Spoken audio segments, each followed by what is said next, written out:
podcast from Drew and Mike is, I think it's really cool, and that is what I wanted to say. Two and a mic.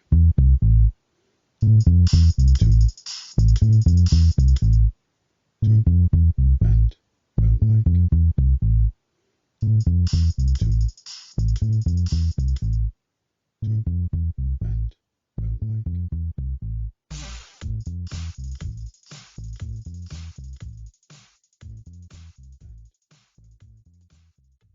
The series continues, and Vlad is on top form again.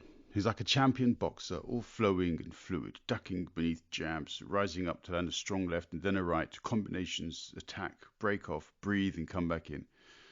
Okay, true, I know nothing about fighting. Anyway, Vlad picks holes in my arguments, and that's the whole point of these discussions. They attempt to make our ideas and suggestions more convincing, more relevant, more universally applicable, and perhaps stronger. That means they have to stand up to criticism. They have to adapt, improve, and represent the intentions they were created for, and that's exactly what Vladi provides.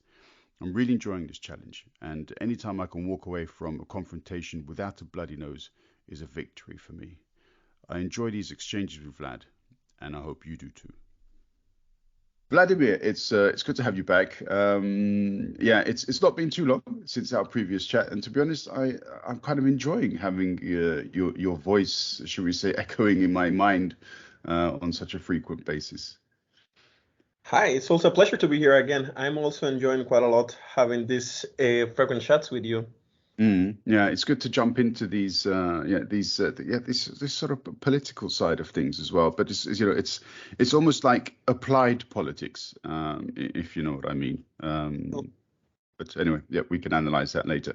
I was enjoying sort of preparing the notes on the previous podcast that we did. So because we're obviously discussing the continuation of a similar theme. It's also an interesting challenge to be able to represent them always in a new way, but perhaps I shouldn't really worry about that too much. I don't know. Anyway, okay, so last time we did 1 to 3 of your list, but we did only number 1 of my list. So in the interests of freedom of expression and so on, maybe we should level it up a bit. So I've got for number 2, social concerns are prioritized over private profit. Wow. It sounds very cool, but I guess you have to elaborate it a bit more so I can understand what are you meaning. In this case, I would say that, for example, where an individual's enterprise is not in keeping with the interests of society as a whole, then the community's concerns should be prioritized. So, for example, if you have you've got a village, and around that village there are lots and lots of fruit, and so the local industry is basically growing the fruit, picking it, making juice, or boxing it up and selling it on, and so on. But shall we say, the remuneration for the people is very low, because the person who runs the business wants to build a new home, and so therefore they need more money and so on.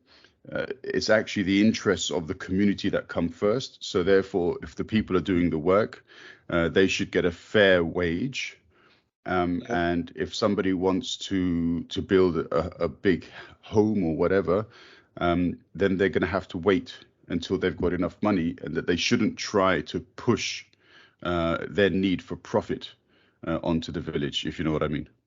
Yeah, I get it. I mean, the idea is cool, but there's one thing that I always will have a problem when we start prioritizing things and then expecting just a result. And I think both things are important. I think your own interest, as a private person, they are really important as in the same way that let's say common interests or for the common well-being, all these things are also important. So I'm not a friend of putting these two things as enemies, because with the statement you are trying to prove that there's the need to let it clear that one thing is more important than the other.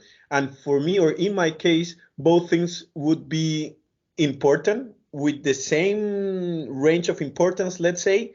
But yes, we need to use common sense to, for sure, even if we need something for the community or for the society, that's not a reason to close a company. Yeah. So on the other hand, just for the profit of a company, I'm not going to do anything that's going to have a negative impact on the society. So for me, it's just to create a, let's say, coming back to your first point, if I remember well, it was a rule of law. So if we have enough laws that are protecting me as a private person, and also enough laws that are protecting me and you with our company, then I don't need this conflict that you are creating there. Mm.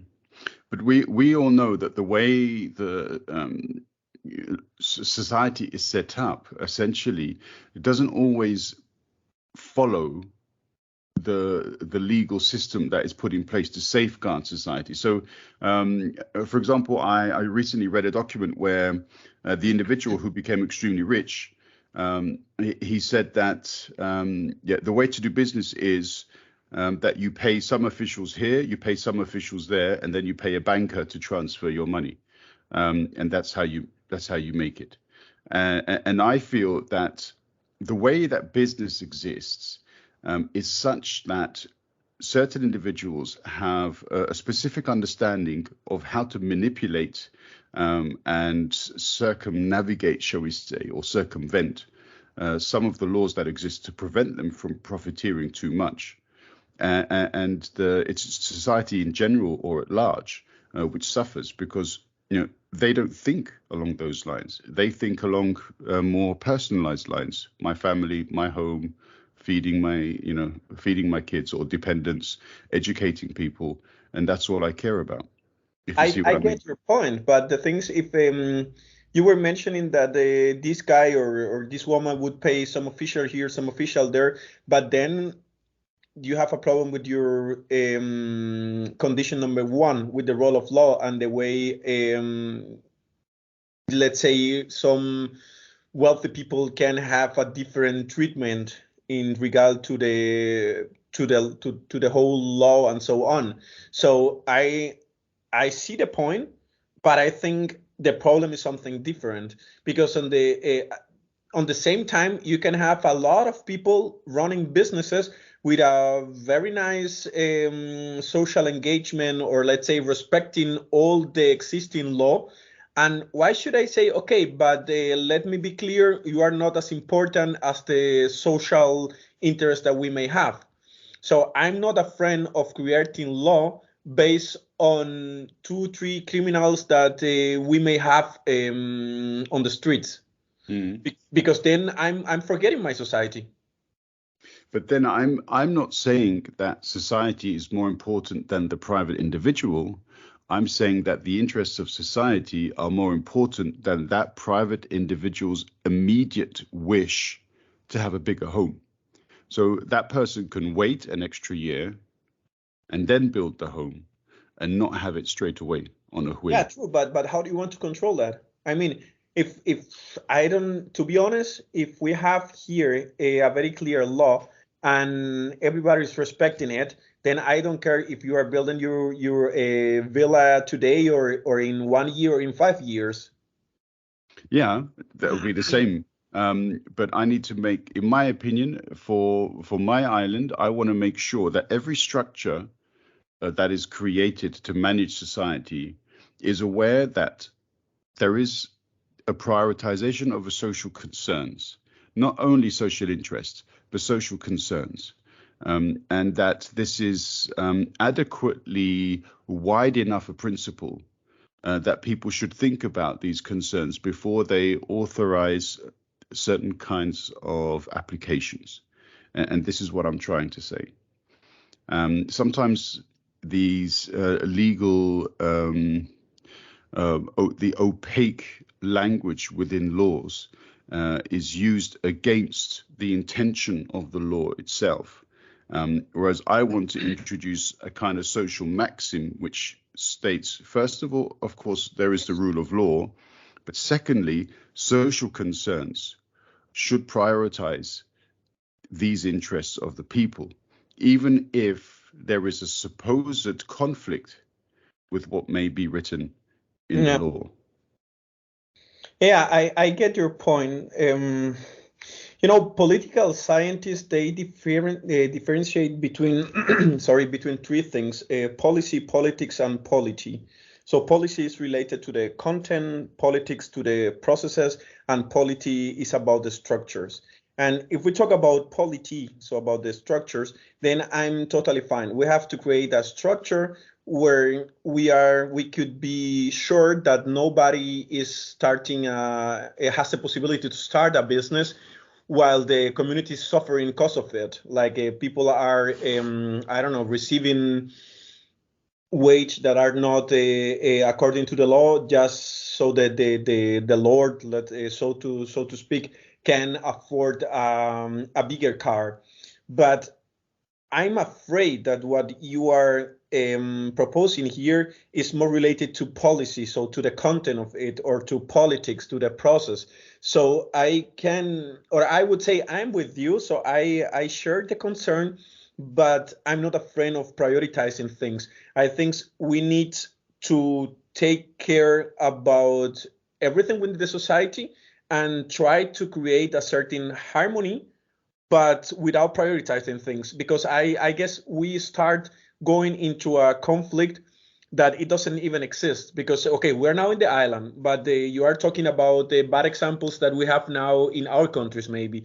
But if I start creating a law, creating a general law for my island, then I would try to have an harmony between community interest, between private interest, and yeah, as a liberalist maybe that I could be, that I am. I think the rights that you have as a person and the rights that you have as a single man or as an entrepreneur, if that's the case, they should have also the same importance as the other rights that we can have there. But isn't it better to establish these principles at the beginning rather than inviting people to live on my island? And then when they want to increase their profit margins for a certain period of time, I say, oh, 1 minute. Sorry. No, we don't like that. And we're changing things. And secondly, what is wrong with, in some ways, bringing together the principles behind policy, polity, and politics? Why not bring them all together? Why not have a kind of a common theme that is represented by all three of these? No, that's actually the goal. It's just that from time to time it's very we tend to mix it up, and for me it's easier if we can separate. And then if we are talking about the structure, or then I can create, for example, a law where it's very clear. Okay, we have here a minimum wage, and maybe not as the same way we know it now. It could be even better. So imagine we create a minimum wage that is attached to the profit of the company. Like I cannot expect the small shop that we have here in our neighborhoods, that they are selling, I don't know, sodas and potato chips. I cannot expect that they pay the same minimum wage compared to a company like, I don't know, like an airline or something like this. So we can create something like this, and that would be for me even better. Like, okay, this is the minimum wage. It means if you receive that amount of money, you are able to live with dignity. But in the case that you are an airline or a huge corporation, then I can also say, okay, there is a law that if your profit is, I don't know, above 2 billions, then okay, then you start paying like I don't know, 10% or something more compared to the regular minimum wage. And then I don't think I'm prioritizing anyone. I'm just defending all the interests, because in that way I'm also protecting the the businessman who just has one shop in the neighborhood and is doing maybe the same money we are doing as employees. But I would feel is kind of covered by my first, as it were, point, which was equity overcomes other considerations, because I think equity, fairness, is again another word which has quite wide-reaching meanings in this case. And so therefore, if you have an organization which makes billions, and yet a vast number of its employees are hovering around the minimum wage, then I don't think that's fair. But also, if I go back to the other example, so let's say that the business owner, she wants to build this big house, and she says to her workforce, look, I need to have enough money to be able to build this before the summer, because I have this plan and so on. And the workforce says to her, then, okay, for the next 4 months, we will work at a certain level so that you can get the money that you want. But for the 4 months after that, we want to work 30% less. Yeah. So therefore, they have, in their case, represented their interests by saying, okay, we will allow you this extra profit, but then you will allow us the additional opportunity of enjoying our time, which will also be in the summer. Yeah, that would be also a possibility, but I'm talking about what's fair is fair, as in the business owner, she wanted more profits for now because she wants to build a bigger house. That's cool, as long as her company also benefits from it. You see, what I feel we've got a situation at the moment, and this is also inspired by a female journalist. I read an article. I think it was perhaps Polly Toynbee in The Guardian.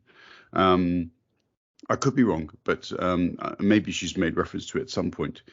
Is that technology was supposed to help companies, and especially obviously employees, to do their job more quickly.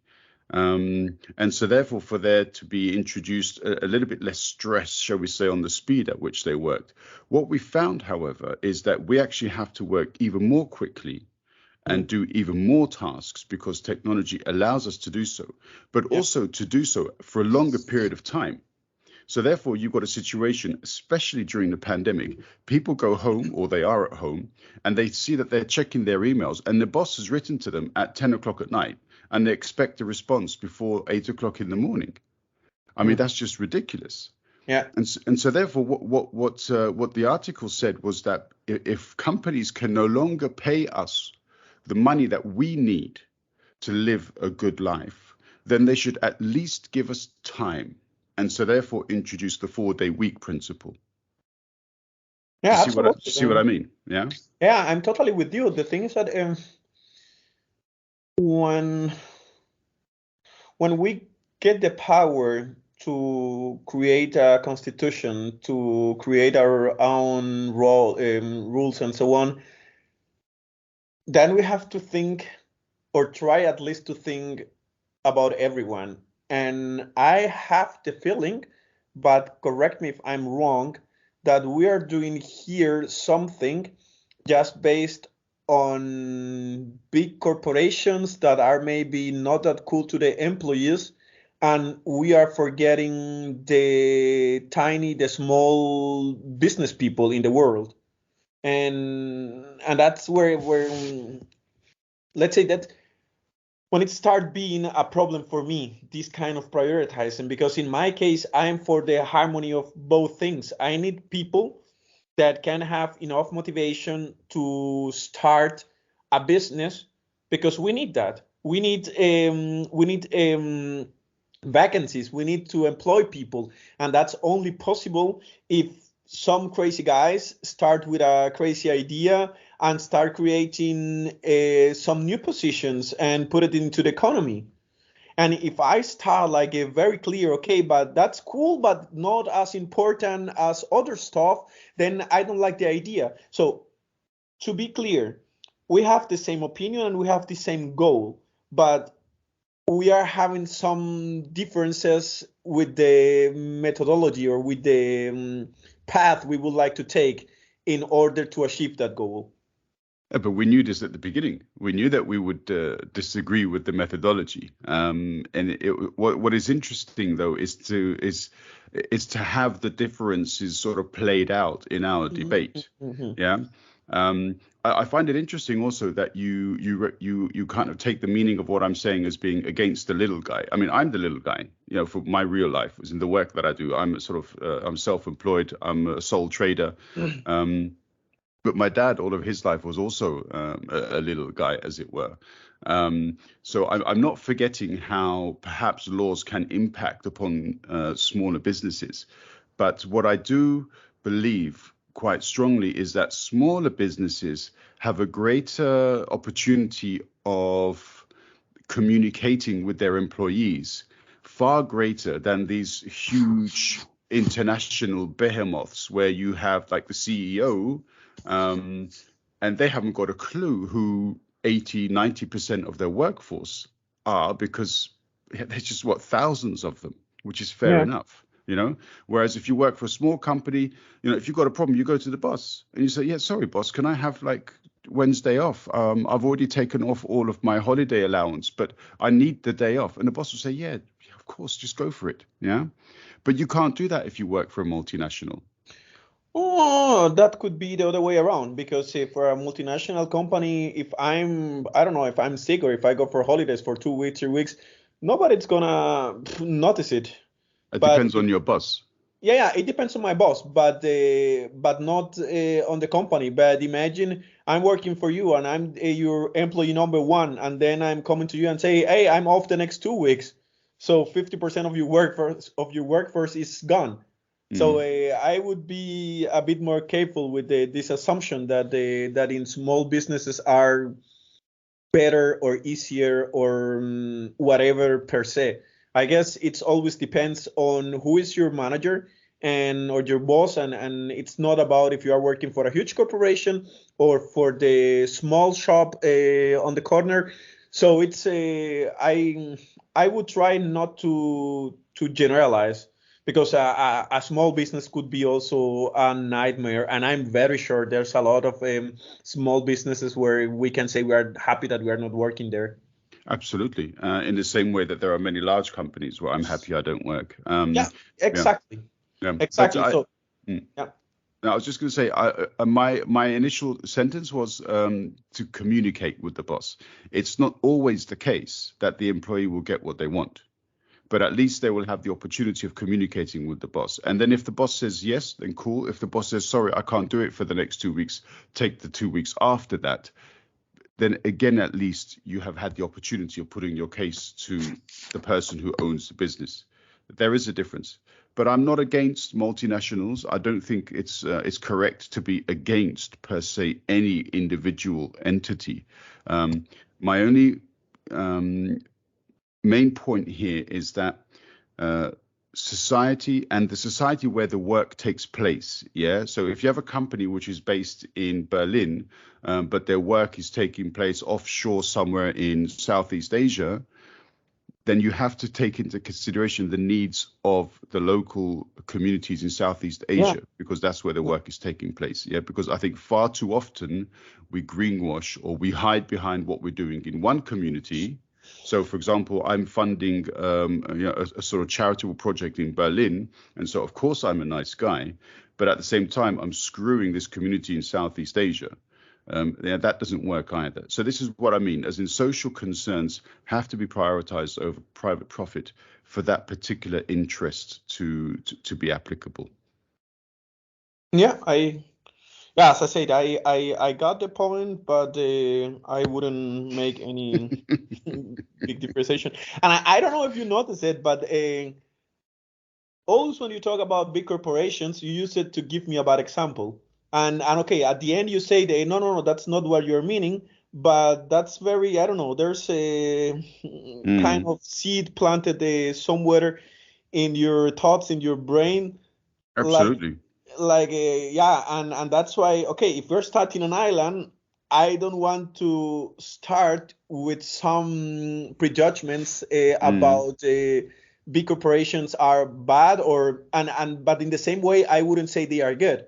I'm going just to create a constitution where I'm prepared for the bad ones and for the good ones. But I'm not going to start a constitution with the expectation that, okay, I know when they are big, they are going to be so profit focused that they are going to forget the community and are going to forget the employees. No, I'm going to do my rules. So even if they come to that point, they are not going to be able to do it because they have a minimum wage. They have to respect all the labor law that we have. We are going to organize everything. So at the end, I don't care about the intentions of that people, because in the case they have two bad intentions, then we have here a law and they are going to be punished. Or at the end, they are going to lose the company, or I don't know what. But that's very different are starting like preventing something because we have the assumption they are going to do this. Because I know no, that's not correct. I think that nowadays, like small business people, they are really suffering because of it, because it's very difficult. For example, here in Germany, try to start your own business, and I guess you know better than me how difficult it is, as you are working also you are working as a freelancer from time to time, if I'm right. All the So time. All well, the time. okay, all the time. And you know how difficult it is with a if I don't know, fill this paper here, fill this paper there, and then organize your taxes and do this and do that, and so it's compared to my life. Well, I just have to work, and at the end I get my salary. It has to be very difficult, and but I cannot then create a system where I'm putting you in the same pot. I'm putting a huge corporation, right? And I hope you are at some point so successful that you start hiring people. I don't know if you need it at all, but imagine I don't know, you need like 3-4 podcasts more, and that's why you need someone who bring the microphone and I don't know something. Then I'm very happy for you, and I hope that then you are able to pay these people a nice amount of money so they can live with dignity. But that's not for me a reason to start now creating some rules just to make your life harder. Yeah, I mean, if following your logic, then if the application of the Constitution is such that if a law is broken, then the lawbreakers are brought to justice, then of course that's fair enough. But the social concern point that I was making is simply to say that obviously when no laws are broken, or no, because this is not even a question of law, but when the interests of the society have been neglected, shall we say, and then there is a concern. But if they have not been, then everything is hunky-dory, and then we celebrate the ingenuity and we celebrate the entrepreneurship of our business people with great happiness and love and wonder. So there isn't necessarily a conflict, but there's always some underlying reminder that there are certain principles that have to be adhered to, even though I accept that it may seem like a negative starting point, but that wasn't the intention.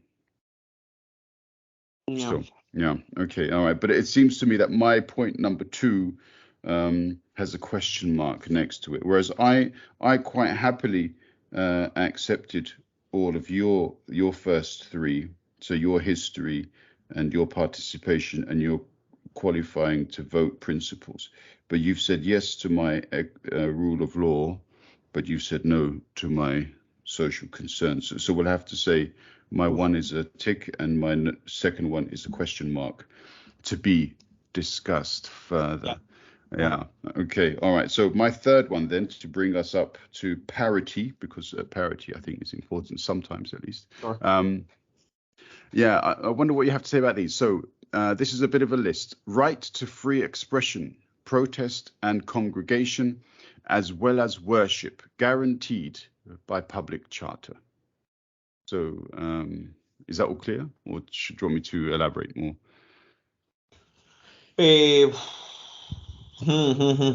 Well, I think I get the point for sure. Then you will need some limitations or some things that you have the freedom to say whatever you want, whatever you think, but I can imagine that's not 100% true.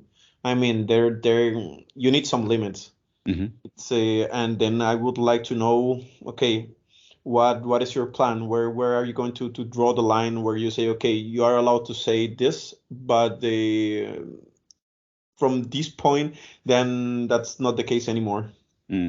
Remembering, of course, that with point one, rule of law, there's equity, so fairness. Okay, so the right to free expression also represents a fair element to that free expression. So, for example, let's say you and I are having an argument, and you say such hateful, abusive, insulting things to me that it leads me to become extremely depressed and so on, and affects my psychological state.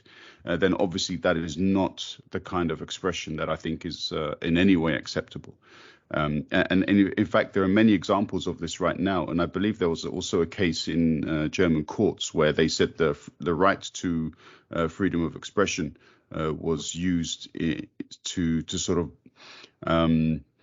not justify, but to, in some cases, to permit online abuse of women, or at least in this case, a woman, which was a very strange ruling. Yeah. I'm really a fan of it. So I love the point. I'm only being concerned about how to bring it to work, because if I think about, let's say, if we forget our islands for 1 second and we think about the system that we have right now, let's say Germany or Berlin, the place we live in. So it's something that you don't have, right? It's something that you have the feeling that you have, but depending on certain things, it's like really try to be careful.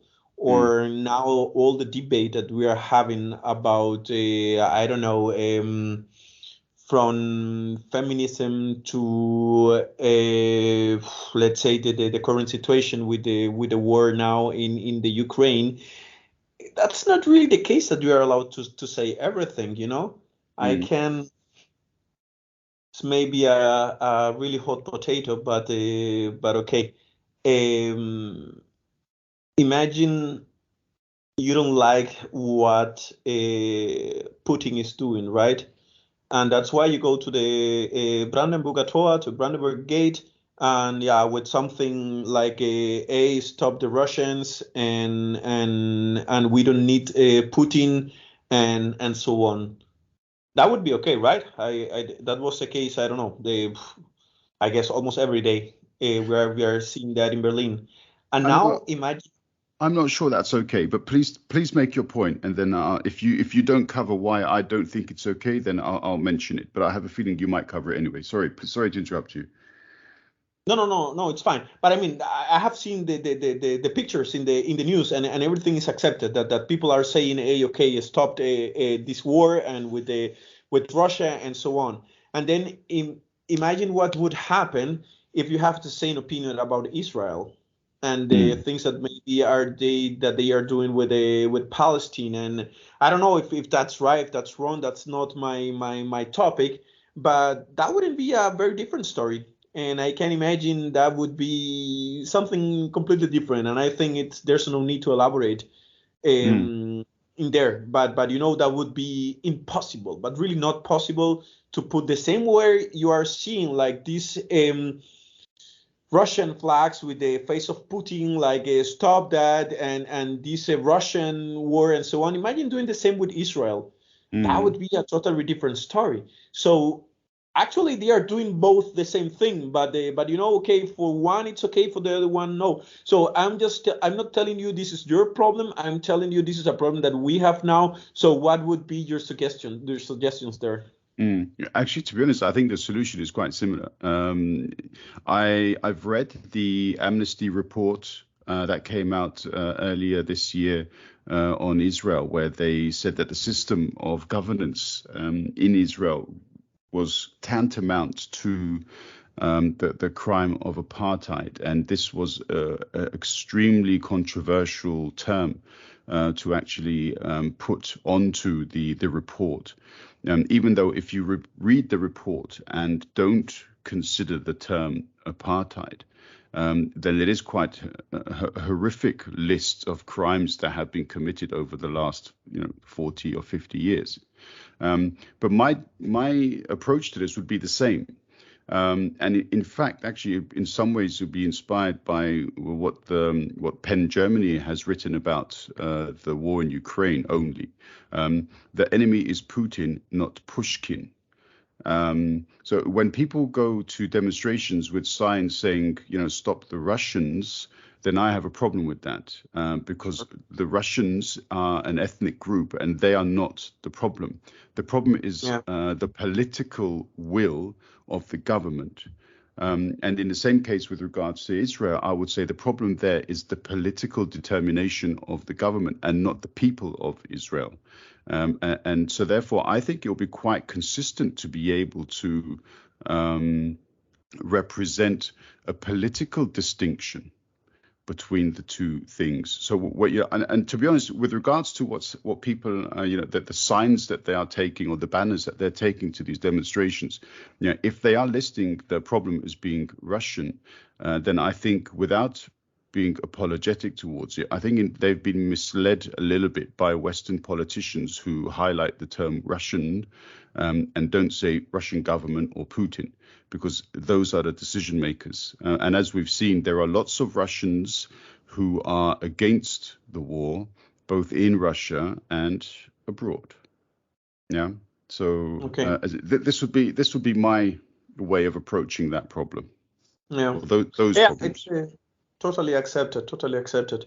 I maybe just influence, as you have noticed, about all the things that are happening here, and because I can tell you, I also had a lot of problems as I was studying at the Freie Universität Berlin here, where I did my master's, and an important amount of professors and scientific personnel there were trying to push me and all the other students to write in a certain way that they were wanting, and it was with all these I don't know the term in English, but this like gender how do you call it, like when you are always like talking according to all this gender movement and gender neutral.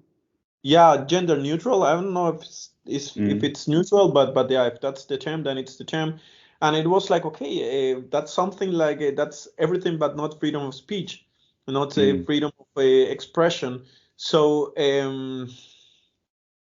this is at the end, I'm totally happy about it, because I have the feeling I was a victim as I was in the university, because I was receiving not the marks I deserved just because I wasn't writing the way the professors wanted me to write. Okay. So totally with you. Yeah. All right.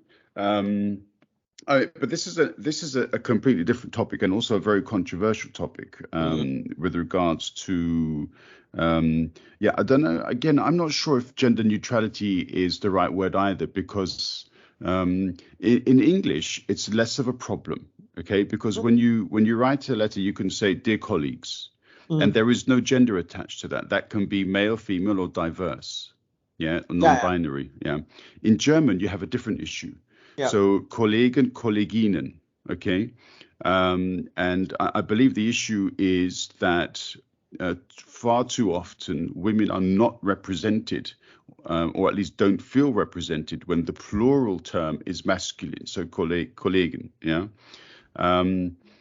But again, that's not gender neutral, because there are those who do not define themselves with the binary genders. Yeah. And there's no reference to those thereafter. So I think you're right to say it's not gender neutral, but I don't know what the exact terminology would be with reference to the German distinctions here. Yeah, they call it a gendergerechte Sprache. Okay, so sort of the correctness of gender labeling or something like this. Gerecht, so in terms of I don't know, justice, equity. I don't know, but I'd say that would be a different thing. I'm just afraid of this kind of not afraid, but I would be in my system also using this right that you are giving me now, a freedom of expression, of speech and so on, to avoid some movements to try to implement what they think it's the best way to talk, to speak, and so on, because at the end that's what they are doing. And if they are right, that's very cool. If they want to achieve something good, okay, they have my support. But something very different is to start telling everyone the way they have to express themselves. Social change, as you realize, I think you know better than I do, social change normally it's always difficult on the first generation that has to implement the change. Whereas the generation that grows up with that change already in place, then it's quite natural to them. With regards to the German language, I don't know it well enough to be able to formulate a particular opinion on this issue. But it may be that there's a need to find some, I don't know, new pronouns, or maybe a new way of expressing themselves so that they get complete gender neutrality, as opposed to the kind of difficulty that some people have, not everyone, some people have, in making general addresses, I guess.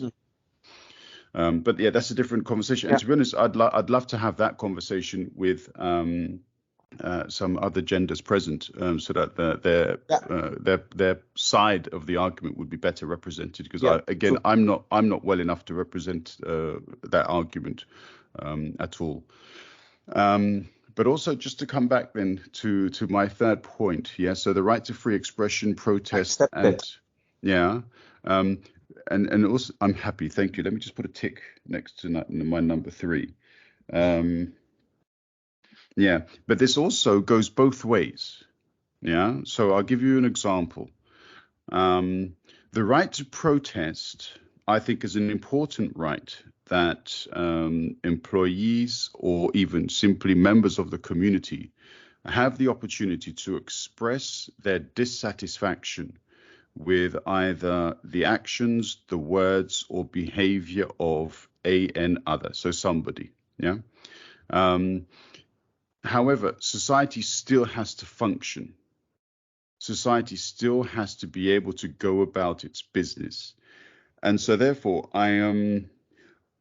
let's just say I'm a little bit uncertain whether or not all forms of protest should be permissible at all times. Now, in this case, I think there is need and room for further detailed debate, because when you've got people who are demonstrating or protesting against the interests of politics and big business who have done damage to our environment, and these, like, for example, Extinction Rebellion, and they're saying, look, we need to change our ways, otherwise we're going to destroy the future of our society on this planet, then I think that certain disrupting protests are more than understandable.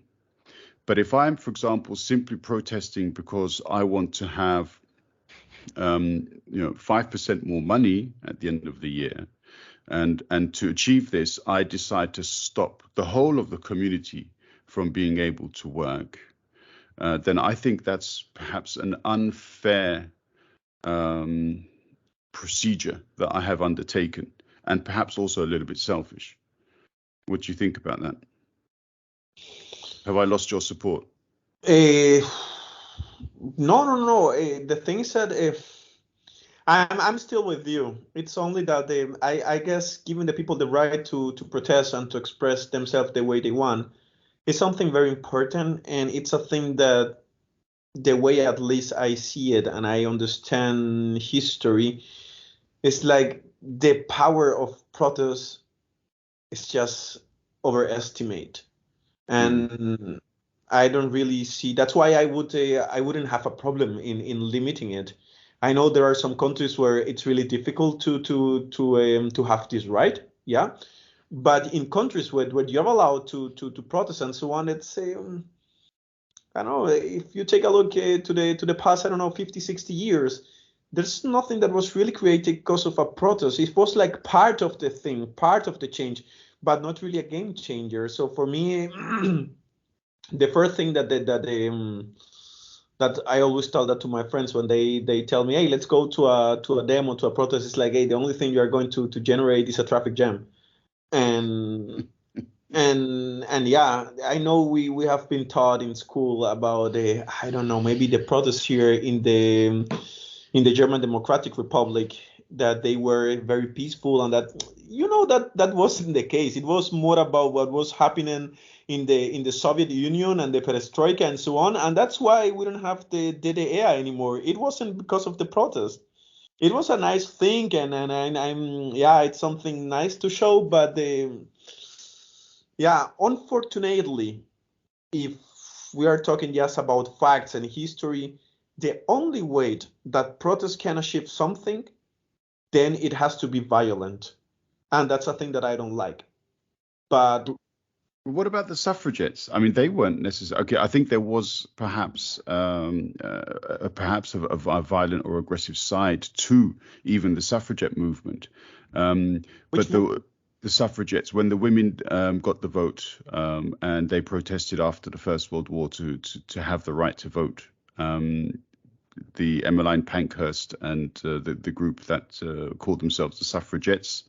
mm, If I remember correctly, most of the protests were not designed to cause injury or violence to others. I think there was one famous example of a lady throwing herself beneath the horse of the king, yeah, and this obviously drew lots and lots of attention. But as in, women won the right to vote without the use of excessive violence, if I remember correctly. So I mean, I think it's possible, not 100% to be excluded. Though I do appreciate what you say when quite a lot of protests do turn to violence, unfortunately. But they yeah, don't always have to. I don't think they always have to. I think that's just the mood of the mob. Sometimes it gets the better of their senses. yeah. I'm with you, and I can imagine that we have, if we will search for it, we will find some examples, but at the end they are just exceptions. So that's why the only thing I'm telling, it's like, I don't have a problem with it. That Mm, unfortunately I would like protests that they could have a bigger impact, but that's not the case here. I forgot the exact number now, but I know that in Berlin we have like, I don't know, it's a crazy number, but thousands of protests every year, like official protests that are registered, and they are allowed to be also to happen. So yeah, I total accepted. Yeah, people should mm, do whatever they want, and the state should give them protection. And protection, I mean, like organize all the police and so on, so that they can go through the streets and so on. So that's yeah, totally fine. At the end, I mm. don't see any tiny reason why we should control that, or why we shouldn't give the people the right to protest. Mm, good, cool. Okay, all right. Yeah, so then I mean that will leave us then both on three, as in having represented our top three. So then the next time that we come to talk, we'll start with your number four, um, because I'm sure that with my number four, there's going to be a bit of a problem because it refers a bit to some of the principles of democracy. I know you don't like that too much, so yeah, we're going to look at that then. All right. Vlad, thank you. I love talking with lots and lots of people where there's often new information which is sort of given to me, and I learn something. I think I learn something with almost every conversation I have. But on top of that, I also enjoy the odd argument or the odd debate. Yeah, it's nice to be able to disagree with somebody and not have a fight about it. True. And I get that from you, actually. I enjoy that a lot. Same here. I really enjoy. That's one of my hobbies, I would say, to have these kind of conversations, especially with people like you, where I know, okay, we are trying to find here a solution and we are just debating, and at the end, what we are really doing, we are learning. We are seeing, oh, okay, that's cool, and that's for sure a nice experience every time I can think to myself, so wow, that's a point of view I never think about it in the past. So yeah. Thank you very much, and happy to talk to you soon again. Yeah, good. Looking forward to it, and enjoy the sunshine too, Vlad. Enjoy the sunshine too. Bye bye.